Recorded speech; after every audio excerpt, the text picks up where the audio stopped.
So I wanted to brief you on the status of the reforms of the African Union, which, as you know, are championed by His Excellency Paul Kagame, President of Rwanda, on the request of his peers and colleagues.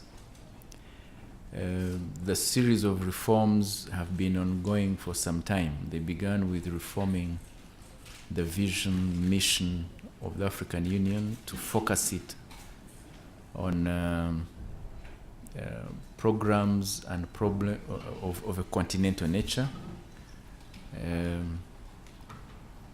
And then from the 17th to the 18th of November, there were a series of reforms aimed at making the African Union Commission fit for purpose to serve that agenda, that reformed agenda. And those reforms agreed included reforming the Commission itself, making sure that the Commission is reduced from the current 10 members. Currently it's 10 members, including 1 president, 1 vice president, and 8 commissioners, to a commission of 8 members, so making it leaner. 8 members, including 1 president, 1 vice chairperson, and 6 commissioners. The reforms also introduced a reconfiguration of the portfolios of the commissioners and included new departments to help us dealing with the challenges of tomorrow. Those include the blue economy, rural development, and natural resources, especially mining. So their commission was both reduced in number, rationalized, but also made fit for purpose for the challenges of tomorrow. There were reforms agreed on how these commissioners and the presidents will be selected. For the president and the vice president, the selection process, and the commissioners, the selection process will begin with regions, the 5 regions of the African Union, proposing candidates, making sure that there is gender equality, parity, but also making sure that there is regional, intra-regional rotation based on an alphabetical order. Those proposals will then be submitted to a panel of eminent persons for consideration. The eminent persons will include former presidents and other former heads of government, former leaders of continental organization, including the African Union Commission, former ministers of foreign affairs, and so on. So there will be a panel of eminent persons which will consider those proposals. That panel will be assisted by an independent African firm. So an independent African firm that will be recruited by the panel of eminent persons to examine these proposed names for consideration.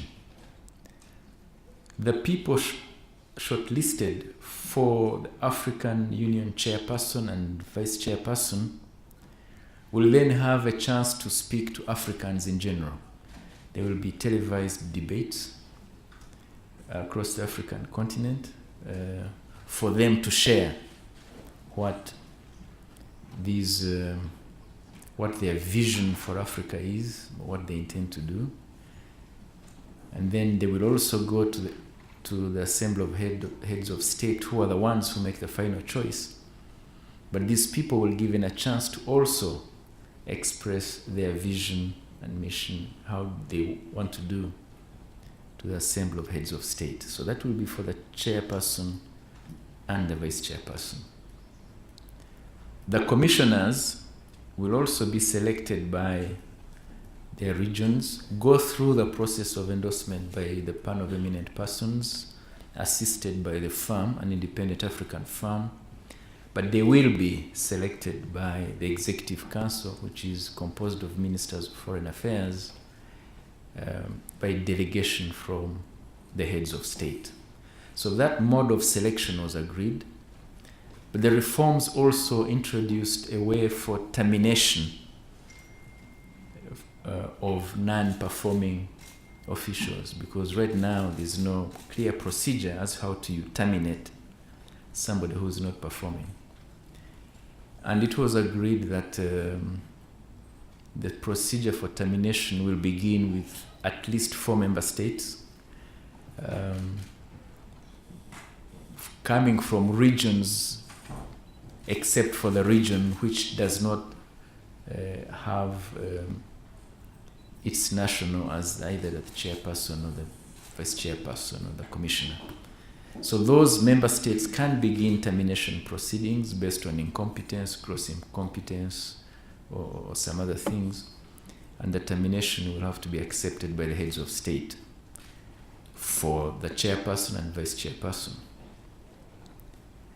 The chairperson of the commission can also initiate termination procedures for commissioners under him or her, which is a new procedure. And this will go through, again, it will have to go through the Executive Council, who can then pronounce themselves on this matter. So the reforms included both the modes of selection and the modes of termination of elected officials. In addition to these reforms of the Commission, these reforms, of course, as you may understand, will begin with 2021, so they do not apply to the current Commission of the African Union. But in addition to this, there were a number of reforms introduced that lead to a better functioning of the current Commission.